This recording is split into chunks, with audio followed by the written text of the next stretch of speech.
The planet Earth is facing a dramatic challenge that needs urgent response. These challenges include climate change, disaster risk management, health, poverty reduction, amongst others. Some specialists hold that the response to these challenges can be found in the quality of education given to the children. On that score, we are talking about sustainable education or education for sustainable development. Welcome to Retrospective. I'm KEDJANG Henri Atimbe.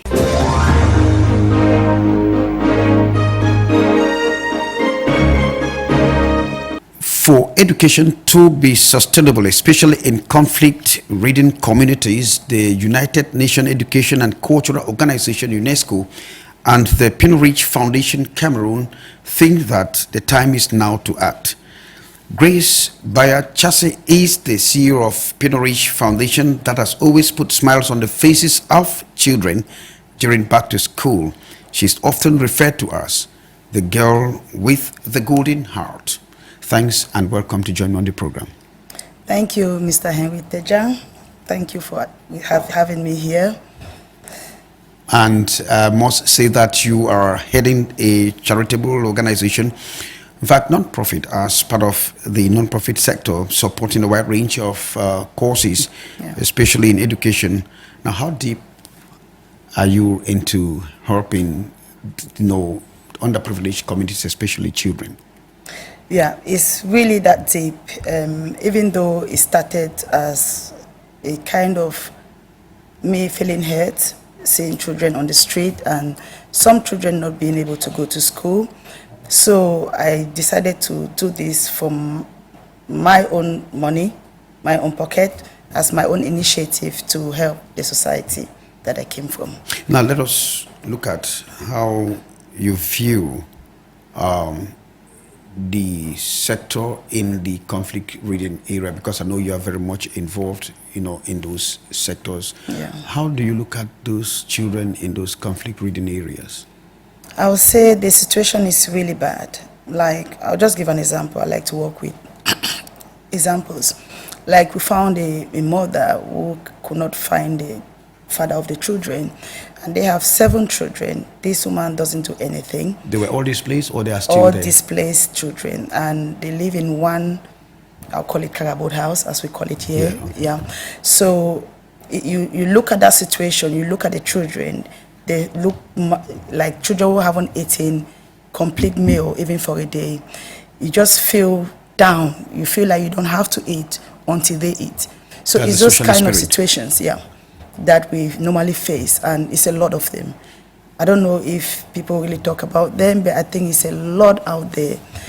Most of them have been displaced from from small villages, and they are all located in BAYA, Limbe, the towns that they feel is safe. Bukwai. Yeah, especially Bukwai is a place where we are located. We are located and trying to help them. And that's where our target is to help the children in that environment, because we also believe that there are other non-profit organizations doing similar things. So I believe in help your neighbor first. So if we can help those who are around us, and others can also do that in their areas, then we'll have a better community. Part of serving a greater good is that you ensure that everyone has access to quality education, no matter the status, no matter the background, no matter the financial situation of such a person. How very involved are you in that? I'm very involved. I believe that the only problem I'm facing now is getting into the government and make them understand, because growing up, for example, I was educated by my parents, right? Because they had the little that they could have from the government, and I managed to go to school. Moving into the UK, I saw a system. I'm in the educational sector.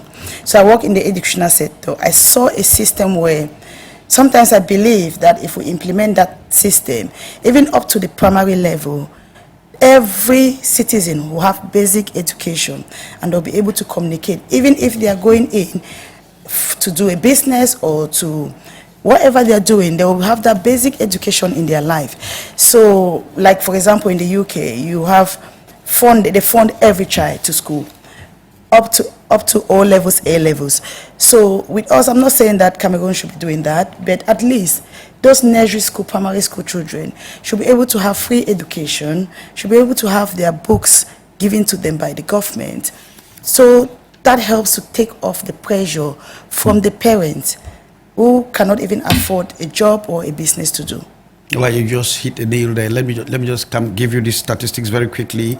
Illiteracy still exists. We understand very much in Cameroon, and if you get the statistics from the World Population Review, literacy rate by country to country, that is to say in 2024, shows that the Central African sub-region, where we belong to, has the highest number of illiteracy by 80%, which means that, but however, that rate, Cameroon is about 78% of literate population. I'm talking about now the literate population. Cameroon has 78%. Okay.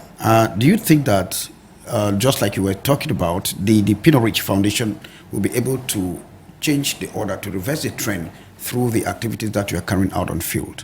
Yes, I think so. Because, for example, since we started doing this project, I would say more than 7,000 children are able to go to school. That's the statistics I'm giving you from our side.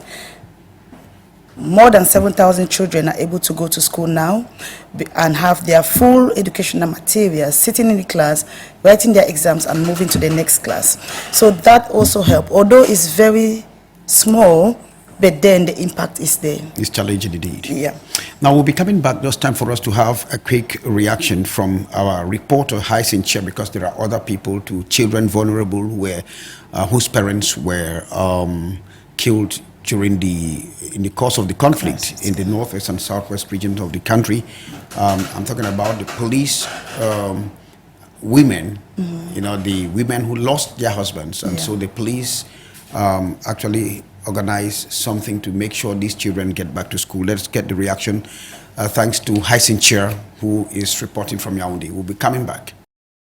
As part of their traditional mission since creation, the Policemen's Wife Association, POWA, in this 9th edition is dishing out school equipments to some 1,200 orphans of national security in the center and 4,000 nationwide ahead of the new academic year to enable them continue their studies.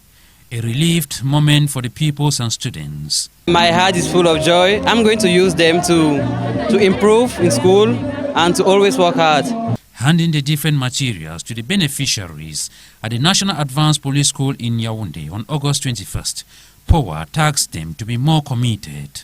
We are expecting them to be serious, to be engaged, to take their education at the first point, and to consider that the secret of success is work and hard work. Unlike Oliver Twist, while appreciating the gesture, the orphans equally plead for sustainable measures from the different authorities. Our hearts are full of joy and we are so much grateful for the attention and importance you give to our kids.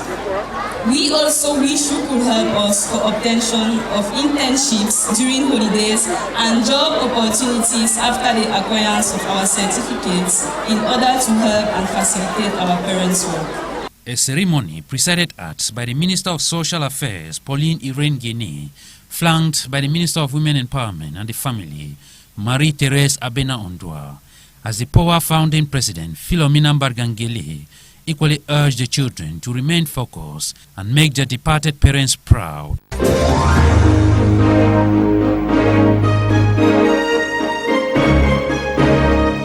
You're welcome back. I'm KEDJANG Henri, and of course my guest on today's program is Grace BAYA Chassim, and the CEO of the Pinorich Foundation that has been doing much to put smiles on the faces of children, especially as the schools will be opening their doors soon. Now, recently, what was the last activities that you carried out? Back to school. Yep. And can I just go on and tell you how it was? Come on. Yeah, it was really good. So it was a back to school event, and this was our biggest event that we've ever done. I saw a lot of children. There were more than 8,000. Normally, we have a 1,000 children target that we go for, but it was surprising that children were coming from my 4 Limbe, to come for this project. So you can understand how much children need those basic educational materials. My 16, my 17, Munya, all around BAYA, Bokova, BAYA town, the support area. There were children coming from all over BAYA surrounding just to attend this event.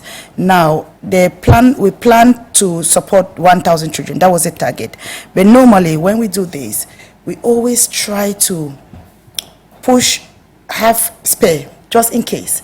And fortunately this year, the turnout was more than us. But we managed to make sure every child goes home with their basic educational resources, which were exercise books, math and English exercise books, pencils, pens, rulers. So we just put as much as we can put in every bag. Now, with this project, we normally have targeted children because, of course, they are children, and they know that when we do an event, we have fun things in the event. So we have food, we have competition that they do, and their prizes are all books as well. So everything we do is pushing education forward. So during this event, we had targeted children. What I mean by targeted children is we had to go out to the field to actually identify those children who are suffering. Because sometimes some children will come, they're not really suffering. Their parents will still afford to buy them books. We identified these children, we got their data together, and we asked for the class that they are going to. So with these particular children, we normally buy their English, math, and French textbooks, because these are the compulsory books that the school normally asks for. And if they don't have these books, they normally get sent home. So there's no point giving them exercise books to go to school and they don't have textbooks. At the end of the day, they'll still go back home. So we decided to give them their textbooks and their workbooks for English, French, math.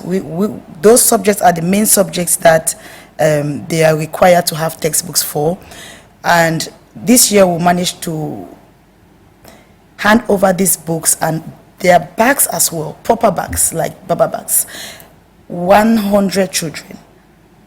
One child cost us close to 20,000 francs, and we were so happy that all of them came through. All of them had their bags. The parents they could not even, the expression of the children, the parents, everybody there, it was amazing. How do you ensure that? Well, I remember this very sad ordeal. They were distributing some material, some foodstuff for some displaced persons.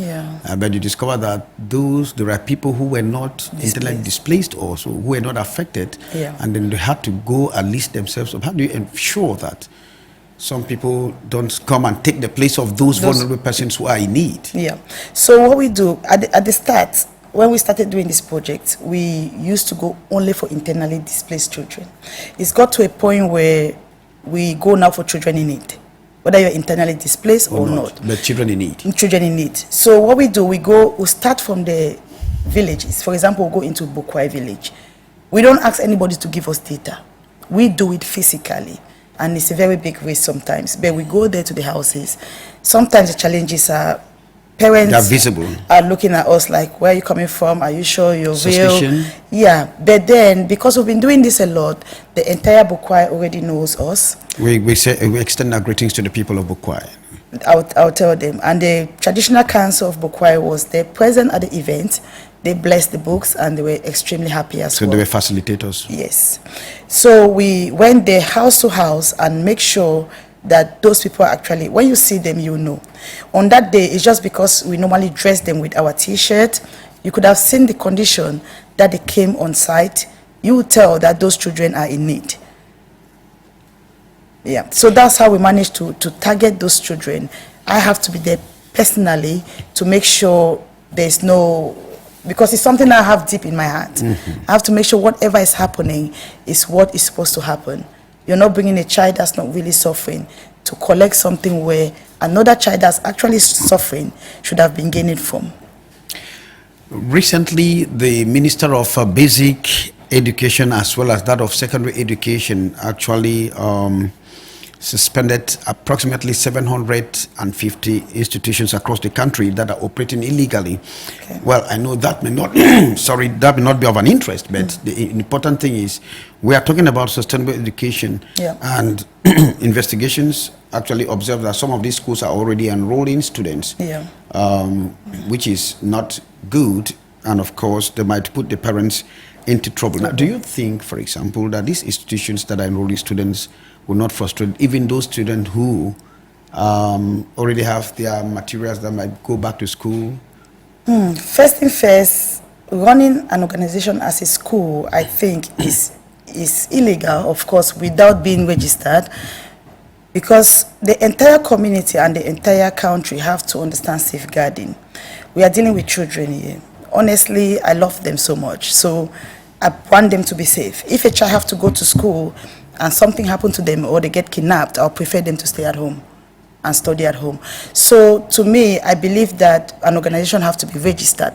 The reason why they are getting registered is not because of anything, but the government needs to know that you exist.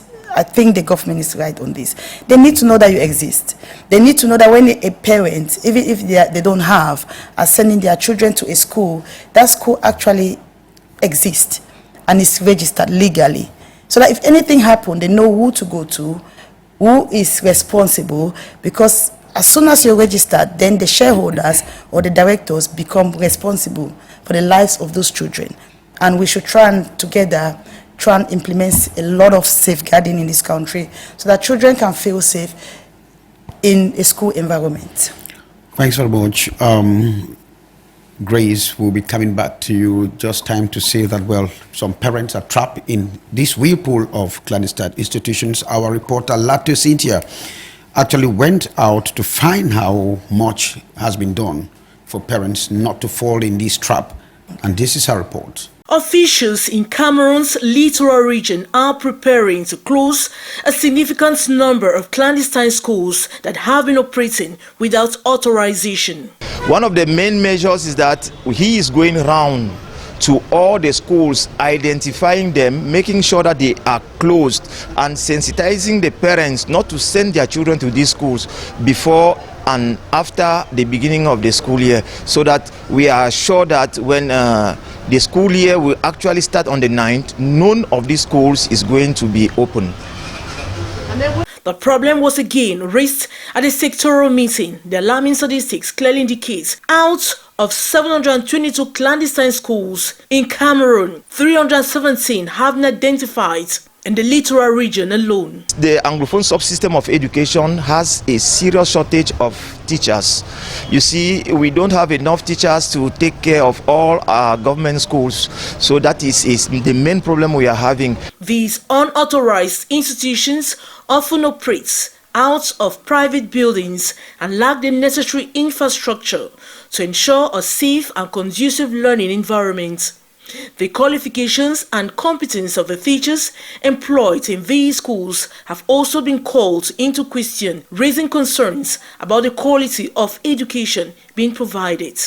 We also seize this opportunity to give to all the participants the instruction you receive from the Minister of Basic Education during the national sectoral meeting we attend. The meeting also highlighted other critical challenges facing the basic education sector, including widespread teacher absenteeism, corruption, the absence of a functional budget, and the lack of essential educational resources. These issues have been flagged for urgent intervention as the new school year approaches. Key figures in the basic education sector who attended the meeting stressed the importance of swift and decisive action to address these challenges. With the academic year just around the corner, there is a growing pressure to ensure that all schools in the region meet the required standards, providing quality education and safeguarding the well-being of pupils.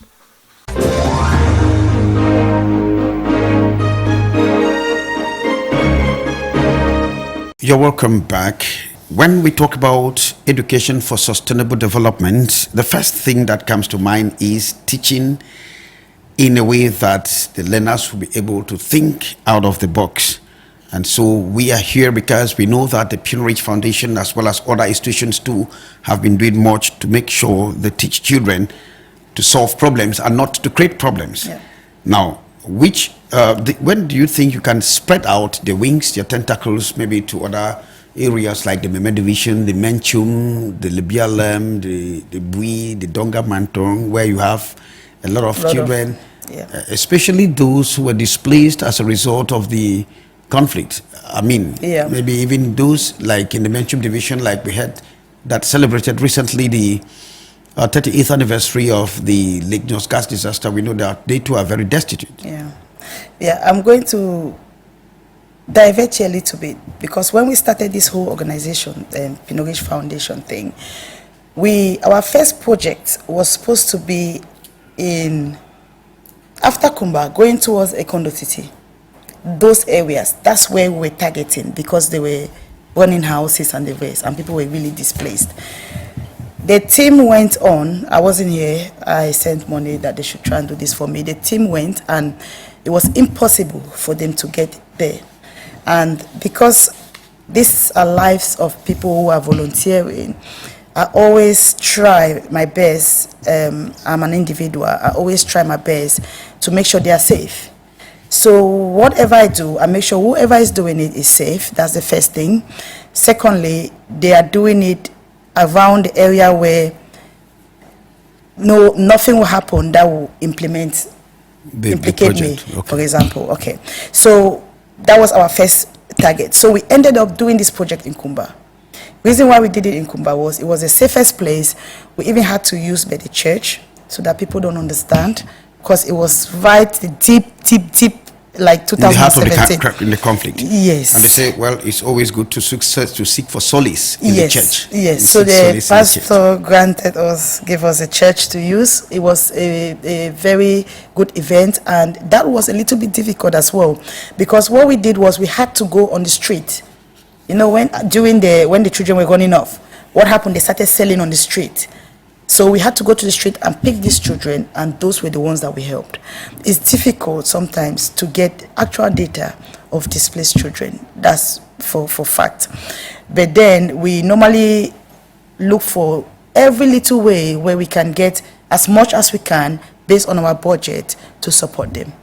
The second event that we did, we went to a primary school, a local primary school in Bukwai, and the headmaster gave us the data. 85% of the pupils there were all displaced. We went there, they didn't even have shoes on site. We went to the school, they were sitting in the class, no shoe. The clothes were all torn off. They didn't have books, they just sitting in the class and looking at the teacher. It was nothing to write with. Heartbroken, yes. So that was the first thing. As soon as we saw that, we had to go to Douala. We bought a lot of books and went there and gave everybody books. We just started from there. It was an abrupt thing. Just seeing the condition, it was just like, go on and do something. Well, that's interesting to know. 38 years after the Lake Nyos gas disaster, survivors are still struggling to survive. 1,700 of them were killed from the statistics, and 3,000 and more cattle burnt or killed as well. And so 38 years after, KEDJANG is telling us that these survivors are still struggling to survive, especially as schools will be opening their doors on the 9th of September 2024. Let us get KEDJANG on that. August 21, 1986, 38 years ago, but the bitter memories of the Lake Nyos gas disaster remain fresh in the minds of survivors as they recount their sad experiences. I was in Subum. That fateful night, we went to sleep and we got up in the morning and just saw the corpse, especially the corpse of my dear mother who was pregnant. I was still a kid at that time. We didn't even know what was going wrong. I was 18 years old. I left Subum at that time, then trekked 6 hours to Funfuka. And I saw the parliamentarian who was there by that time, and I told him what has happened. They took me to Nkambe.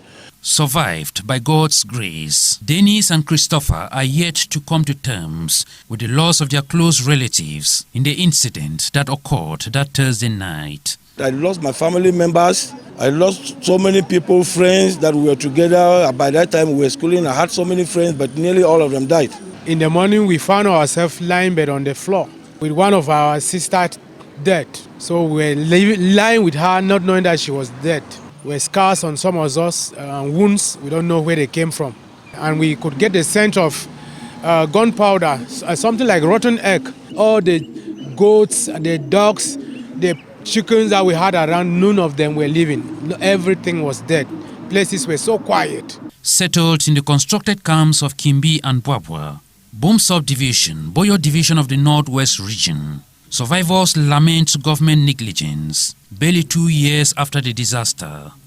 Government has forgotten about us since 2 years after the election. So for 36 years now, we have been struggling on our own. Government has not been doing anything. The government took sponsorship of those that were willing to go back to school, but only had to sponsor for those that wanted to go to school for 2 years. So at the end of the day, if you wanted to continue your studies, it will be on your own. The onset of the Anglophone crisis has worsened their conditions. People even came, most of the houses that government built were being burned down. If you go to Bwawa today, you will see that most people gather and stay maybe in one house, about 10 of them. And among the many challenges plaguing the vulnerable survivors is the lack of a bridge over this strategic river linking Bwabwa to the nearest Ngunabum and Konene villages, with the present hanging bridge serving as a death trap to the population. We are begging every God-willing person to support us to see how we can raise funds to make this bridge to pass through. Last year, we had a tragedy that one mother who was crossing in that bridge fell into the water. God being kind, she was saved. As they commemorate the 38th anniversary, they hope their cries will be taken seriously by the powers that be.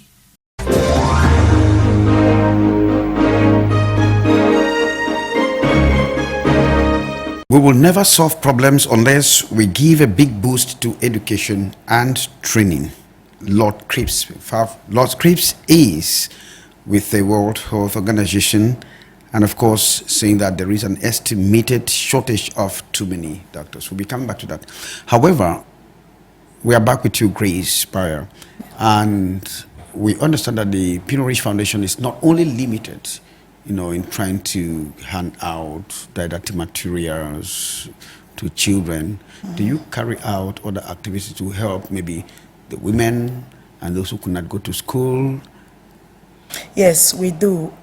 We handed over more than 50 sewing machines to mothers of children that are in need, so that they can go and learn trades and be able to do some work and raise money to support their children, just in case we cannot afford to support everybody. Secondly, on the children as well, we did a massive project where we took children during the holidays, like the third term holidays.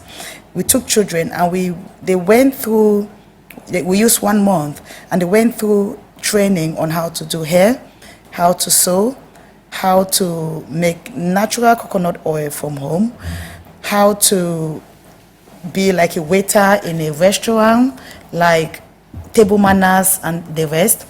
We also went through dancing, makeup classes. We used a month to do that to those children, and I'll tell you this. On the final day, it was like a celebration day, an award day for them. We had children sewing clothes on site during the event. So we put them on site. How soon were they trained? What is the cycle of training? And were they able to come out very quickly? Or there were children who already knew how to do it? Never. They didn't even know how to paddle a machine. And I'll tell you this, it was just 4 days. Because in that month, they started the first week for just induction, talking, and then familiarization and so on. Second day, they bought the materials that they needed, went through them. Third week, second week, I was supposed to say. Third week, started training them, and the final week was the delivery. The delivery week. It was so nice because I think if you go on YouTube, Pinorich Foundation 2019 project, you will see that they had to do on-site competition. So those that did hairdressing, you have to come with someone your little sister you with could- their you hair, could- and you you had could to do it on demonstrate. side. So while the event was going on, they were there doing hair. The people sewing were sewing a dress, so you have to sew a dress. And honestly, I was like very excited on that, doing that event, because at the end of it, the children did their outfit and they were actually parading with that same outfit that they did on that same day. Those are children that did not know how to paddle a machine. Those are children that did not understood anything about hair. Some of them, they could now make coconut oil and use it for their body lotion, hair lotion, other than buying from the shop. So we're trying to get them to do those, use local things around that can help them to make money and not spending money outside. When is the next project coming up before we wrap up? Expert on The next project. When, the next project, when, yes. When will you be coming back to do something Are else. you is it just spontaneous? Will it just end here? No, Or we're it's looking going to at- It's going to be perennial. We're looking at something. Normally, August, we always do back to school. That one, we cannot stop it for now because the children still need books and they need to finish their primary school. But we're looking at doing an empowerment project in February where we kind of go to year 6, primary year 6. You know those children who are going to secondary school. Yeah. And kind of honestly advise them on technical and general education. When I was growing, our parents have this thing on general education. And general education was supreme. Yes, and I Technical- believe technical that education was this like mentality for have the to door. change. Yes, this mentality have to change because these children have to understand that the world is changing. It's changing to a technical world where sometimes I think in future those who are doing general education will become redundant because they will be fighting those who are doing going to the technical education. So we want to do something like that to also guide them. It's not just giving them books to learn, but to also guide them when they are making decisions. They should know which path to take, and also to guide those who are in the secondary schools to understand especially the IT world in future, because if they don't understand the future, they will make the mistake and they will want to change late. Because the entire world is changing, isn't it? Very fast. Very fast. Yeah. Now, how specific or how very attached are you towards the girl child? Because we know the girl child is always lagging behind. How is very attached is the Pinorich Foundation? Towards the girl child. Now, okay, I'll go for this. With me, I love equality. That's one thing with me. And there are so many organizations focusing on girl child. If Pinorich Foundation comes in and focus on only girl child, then I believe that the it's giving some boost to the girl child because we know they're always lagging. Yeah, they're always lagging a little bit. But then, to me, I just look at every child as a child. I love them all. So I don't want to separate that. Yeah. But if there's an opportunity, we give always more to give the it girl to child. we always give it to all of them. But from our list, if you notice, even from the videos that you will see from the past event, most of the children are girls. That's interesting to know. Yes. If you look at the videos, most of the children are girls. Well, I want to thank you graciously for being here with us on the program. Well, Grace BAYA, chassis of the Pinorich Foundation. And we wish you more grace to your elbow as you keep bringing smiles on the faces of the people, of the children. And they call you the girl with a golden heart. Why? This is because, I don't know. Let me be honest here. I'm going to talk about my mom a little bit. When we're growing up, especially when we started going to school out of home, during holidays when we come back, she used to tell us that you people have to choose a day where we go to the hospital and clean the hospital. It used to upset us so much. That's interesting. It used to upset us. Like, my sister would go like, oh, I'm not going to clean hospital, dirty hospital. But it's when I grew up, then I realized what she was doing. So we have to choose a day during holidays to go clean hospital, clean all the wards, the women that have given birth, clean their wards, then give them soaps, little things. Then growing up, I realized that maybe we are getting all this luck in this world because, for example, I'm a chartered accountant. Maybe I'm having life so easy because of what we did, because of what she was doing to the community. And that I never forget in my head. And I believe that when you go out there and do good deep down from your heart, God is going to bless you. And it doesn't have to be a lot. I always tell, for example, the volunteers, let me just thank the volunteers of Pinorich Foundation. We don't pay them. We put it out there. So you have to come and do this work for these children from your heart. And they come in and they work for these children until the end of the project for nothing. So that's doing something from your heart. You're not expecting anything. You're working for children that you don't know. That's giving back to the community. So it doesn't have to be financial. I believe that everybody has to look for a little way around their society to give back to the community, either through back to school, which I think it helps to give us a better world tomorrow, or through any other means. Go to the hospital, clean the environment that they are. That alone, it sticks in your head. So I just want to give credit to my mom for doing that, for training us to come up in that way, where we have this soft heart. And I cannot see somebody on the street passing. She did a video, yeah, without feeling sorry. Yeah. Well, thanks very much, Grace, for coming. It's been a pleasure to have you on the program. When we come back, we will talk something different.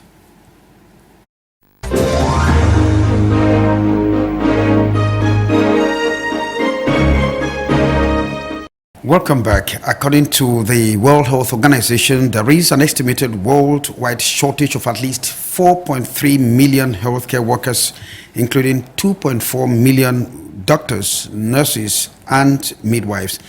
As a result of this shortage, which is severe in about 57 countries, more than 1 billion people across the world don't have access to health care facility. And so the information exploded like a bombshell and caught too many Cameroonians by surprise when the government took the decision to withdraw accreditations from certain health training institutions of the country and cancelling what is known as their end of training certificates and diplomas. On the heels of that decision, I caught up with a physician, Dr. Wilson ESEME Jr, to throw light on what it takes in the health training. He is an occupational, environmental, and preventive medicine physician based in Louisville in Kentucky, that is in the United States of America. Follow him. Well, thanks, Henry, for bringing me on to this program to discuss this decision by the Cameroon government to withdraw accreditations from certain health training institutions in the country, thereby cancelling the end of training certificates and diplomas that the graduates will hold. I must say that it's actually a good sign. It means that we have a government that wants to work. I say this because the primary role of a government, any government, the number one role is to protect the public. Any government that can do that would have done its job. And if a government can even go further, after you protect the public, you improve the lives of the public, then that's it. That's job number one and number two of a government. So if a determination has been made that the Cameroon public is in danger, that there is a health hazard out there from unqualified health personnel, that the training institutions do not meet the rigor and the standards required, then the government has to do something. It also means that the government has failed in the area of regulation, because another function of a government is regulatory. If the government had done its job, then it will not be up to the government, it will not be up to the minister, it will not be up to any government official to withdraw accreditation or to cancel certificates. It will be up to accreditation councils, it will be up to professional standards boards. Health training is complex. Health training is difficult. Health training is expensive, is lengthy. Governments cannot regulate health training. In this next part, I want to address the three main players in the in health training, in any setup, in any scene, any place. There are three main. Among others, the three main players are the government, professional standard boards, and accreditation councils. Let's start with the government, okay? Now, let me give you this anecdote. I was a medical student in Cameroon from 1994 to 2001 when I graduated as a physician. One day I went to the dean's office and I heard him tell another professor that their research budget for that year was 200 million CFA francs. Must have been 1998 or 99. 200 million CFA francs. Now, maybe to the man on the street, 200 million CFA francs is some money. In reality, it's nothing. It's a slap in the face. Think about this. We have a faculty of medicine with over 13 departments. You have internal medicine, pediatrics, gynecology, cardiology, surgery, neurosurgery, neurology, public health, just name them. With over 200 faculty members. And if each department has to actively do what they're supposed to do, which is to continuously engage their students in research, continuously do the work that they have to do in order to create knowledge, understand the diseases in their populations, publications, presentations, seminars. Come on, 200 million CFA is a drop. Now, to say that amount is inadequate, is insufficient, that would be polite. That's not a word that comes to my mind. I would use the word neglect. In fact, I can even go further and use the word criminal. Because to not provide adequate healthcare training for the people who are going to protect and treat your population, your citizens, is a crime. It's also saying, we don't care. The government is saying, healthcare training is not a priority, so we don't really care, whatever happens. So now you see how disingenuous the government is. So a government that is not providing the adequate funding cannot turn around to say, we are now trying to regulate your training. We're not trying to withdraw accreditation or cancel your certificates. Come on, that's hypocrisy. The role of the government is to act as a facilitator. You provide logistics, you provide experts, you provide infrastructure, you provide real estate to have these institutions function. The next player in healthcare training is professional standards boards. So I will take myself as an example.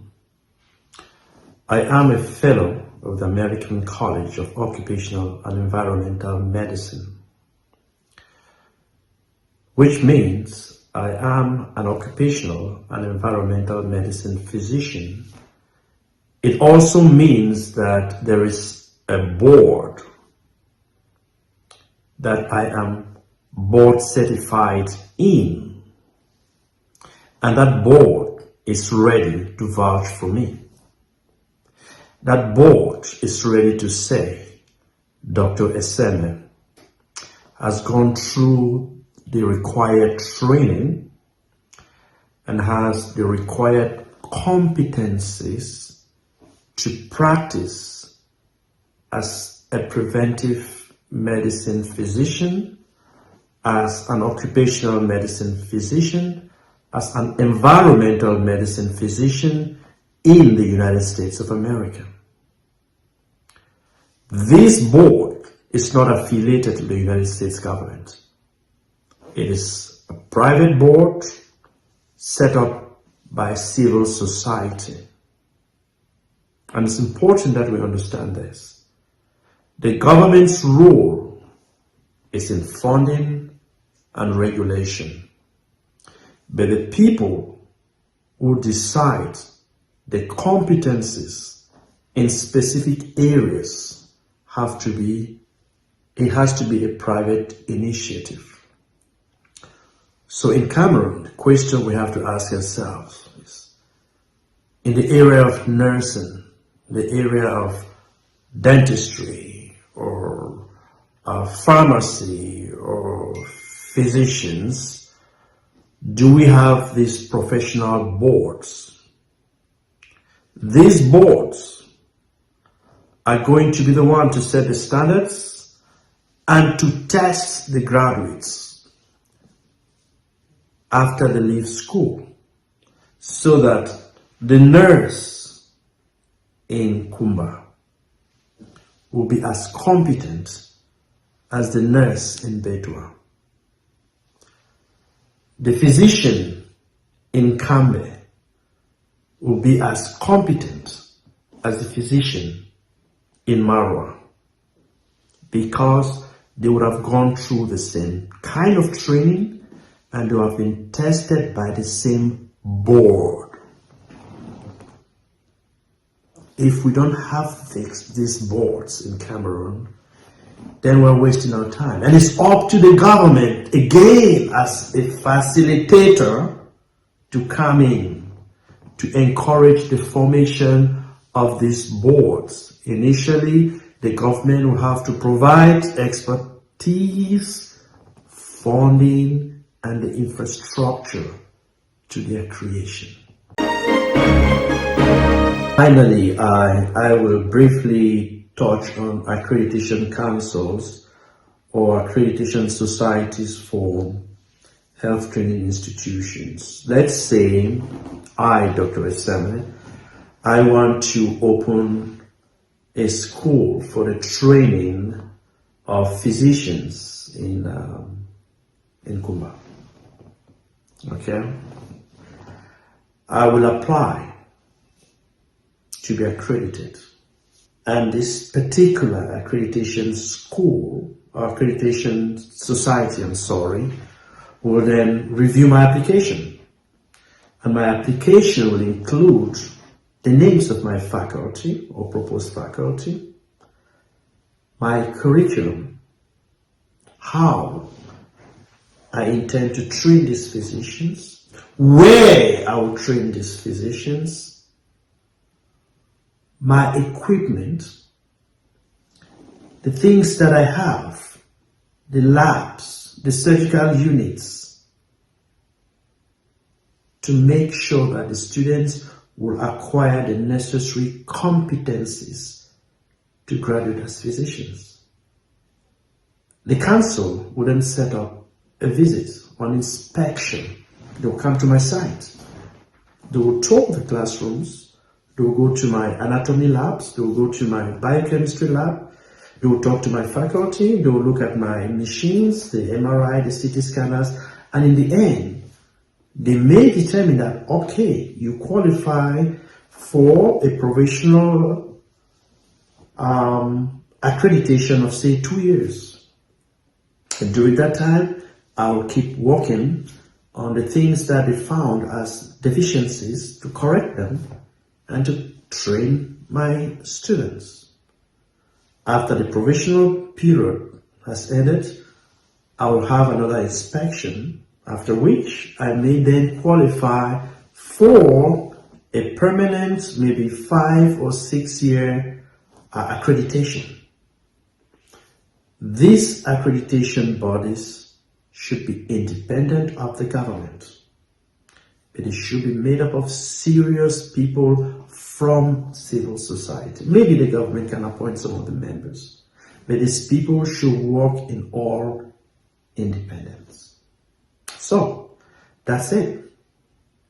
We need to have the government, we need to have professional standards boards, and we need to have accreditation bodies to ensure that the Cameroon society gets well-trained, well-qualified, well-skilled providers in the health sector.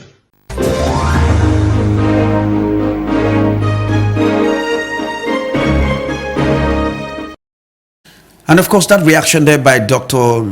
Wilson ESEME Jr. draws the curtain for this edition of the program Retrospective. I've been KEDJANG Henri Atembe, thanking you for being there with us on the program. Take the rendezvous for next week. Good day.